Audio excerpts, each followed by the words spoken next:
સુરતમાં વસ્તી ગણતરી માટે સેલ્ફ એમ્યુરેશનનો પ્રારંભ આજથી થયો તો આજથી જાતે ઓનલાઈન ફોર્મ ભરવાની કામગીરીનો પ્રારંભ થયો।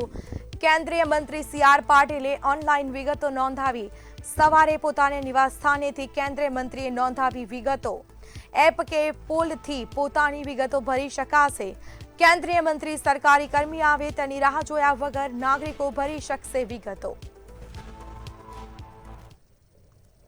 વસ્તી ગણતરી બે તબક્કામાં કરવાની હોય છે। 1 જૂનથી 30 જૂન સુધી જે પ્રથમ તબક્કો છે, જેમાં હાઉસ લિસ્ટિંગ કરવાનું હોય છે, એટલે ઘરોના નંબરિંગ કરવાનું હોય છે। બીજો તબક્કો 7 ફેબ્રુઆરીથી 28 ફેબ્રુઆરી, જેમાં વ્યક્તિઓની ગણતરી કરવાની હોય છે। આ પ્રક્રિયા નવેમ્બર મહિનામાં પ્રી ટેસ્ટથી શરૂ કરીને 1 માર્ચ 2027 સુધી ચાલવાની છે। કુલ 18 મહિના જેટલું આ પ્રક્રિયાનું ડ્યુરેશન છે। આ પ્રક્રિયા સુરત મહાનગરપાલિકા વિસ્તારમાં આશરે 15,200 જેટલા કર્મચારીઓની નિમણૂક કરવામાં આવેલી છે।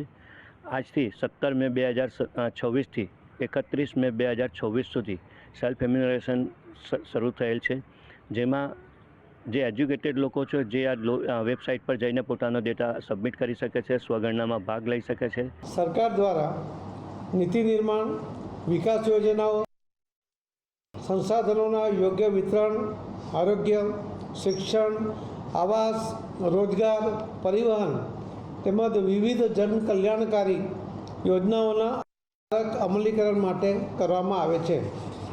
સાચા જનગણના આંકડા વિકાસનો લાભ યોગ્ય લોકો સુધી પહોંચે તે સુનિશ્ચિત કરે છે।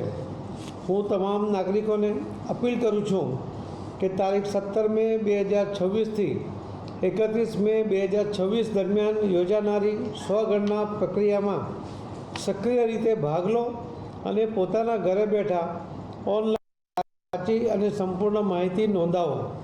આપ દ્વારા આપવામાં આવેલી માહિતી કાયદા મુજબ સંપૂર્ણપણે ગુપ્ત રાખવામાં આવે છે અને તેનો ઉપયોગ માત્ર આંકડાકીય અને વિકાસલક્ષી હેતુઓ માટે જ કરવામાં આવે છે।